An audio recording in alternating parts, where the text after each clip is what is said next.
क्या कभी किसी पुराण में आपने ये लिखा हुआ देखा है कि भगवान ने कहा हो तुम मुझे धन अर्पित करो, तुम मुझे रुपया पैसा दो और मैं प्रसन्न होकर तुम्हारी मनोकामनाओं की पूर्ति करूंगा? बिल्कुल नहीं। बल्कि वहाँ तो लिखा होता है कि भगवान कहते हैं, मुझे तुम्हारे धन की आवश्यकता नहीं, मुझे तुम्हारी वस्तुओं की भी आवश्यकता नहीं। तुम अपना प्रेम, श्रद्धा और अहंकार मुझे अर्पण कर दो, मैं उसी से प्रसन्न हो जाऊंगा। तो फिर हम मंदिरों में भगवान के चरणों में धन क्यों चढ़ाते हैं? क्या भगवान उसे सच में स्वीकार करते हैं?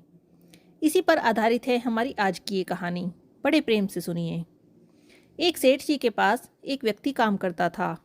सेठ जी को उस व्यक्ति पर बहुत विश्वास था। जो भी जरूरी काम होता, सेठ जी हमेशा उस व्यक्ति से कहते।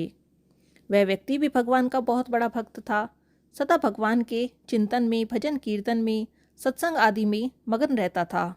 एक दिन वह व्यक्ति सेठ जी के पास आया और कहने लगा, सेठ जी, मुझे जगन्नाथ धाम की यात्रा करनी है, मुझे कुछ दिन की छुट्टी चाहिए। सेठ जी ने उसे छुट्टी दे दी और कहा, भाई मैं तो हूँ संसारी आदमी, हमेशा व्यापार के काम में व्यस्त रहता हूँ, कभी तीर्थगमन का लाभ ही नहीं ले पाता। अब तुम जा ही रहे हो तो ये लो 100 रुपये, मेरी ओर से इसे श्री जगन्नाथ प्रभु के चरणों में समर्पित कर देना। वह भक्त सेठ से 100 रुपये लेकर श्री जगन्नाथ धाम की यात्रा पर निकल गया।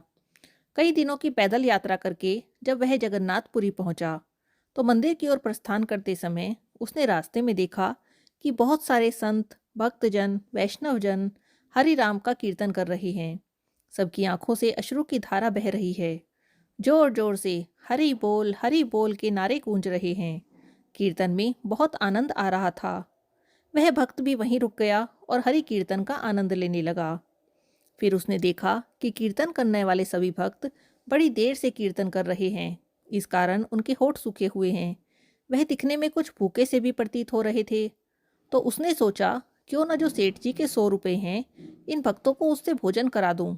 उसने उन सभी को 100 रुपये से भोजन करा दिया। भोजन करा चुका तब उसने देखा कि उसके 98 रुपये खर्च हो गए और 2 रुपये बचे हैं।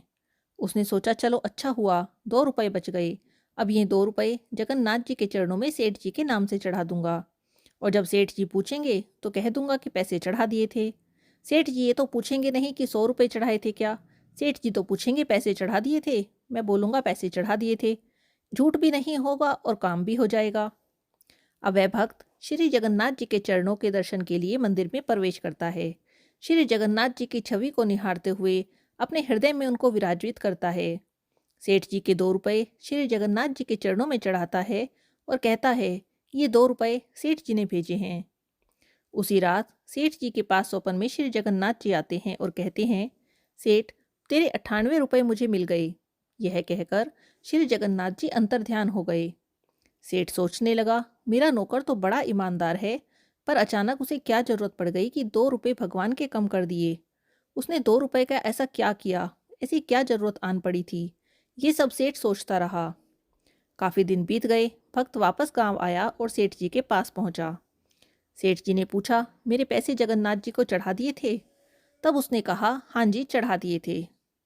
तब सेठ से नहीं रहा गया और उसने पूछा, लेकिन तुमने 98 रुपये क्यों चढ़ाए? 2 रुपये किस काम में प्रयोग कर लिए? तब उस व्यक्ति ने सारी बात बता दी कि उसने 98 रुपयों से संतजनों की सेवा की थी, संतजनों को भोजन कराया था और ठाकुर जी को तो सिर्फ 2 ही रुपये चढ़ाए थे।